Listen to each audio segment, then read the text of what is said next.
Nama Erick Thohir mencuat jadi cawapres dampingi Prabowo, kini buat surat tak pernah dipidana sebagai syarat.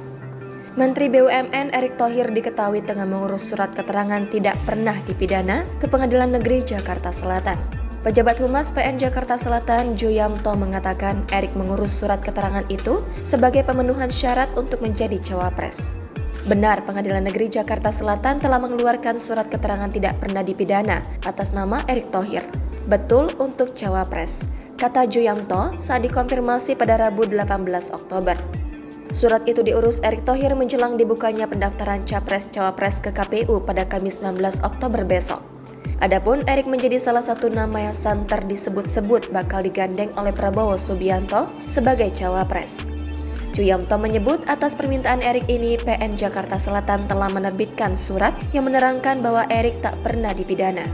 Walau demikian, PN Jakarta Selatan tak hanya mengeluarkan surat kepada Erick Thohir saja. PN Jakarta Selatan turut mengeluarkan surat serupa kepada sejumlah politikus.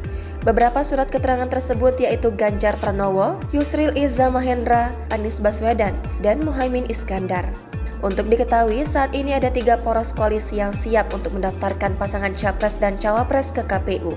Pasangan Ganjar Pranowo Mahfud MD diusung oleh koalisi PDIP dan P3.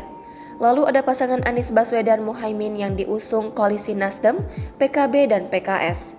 Satu lagi adalah Prabowo yang belum menentukan pasangannya. Ia diusung koalisi Partai Gerindra, Golkar, PAN dan Demokrat.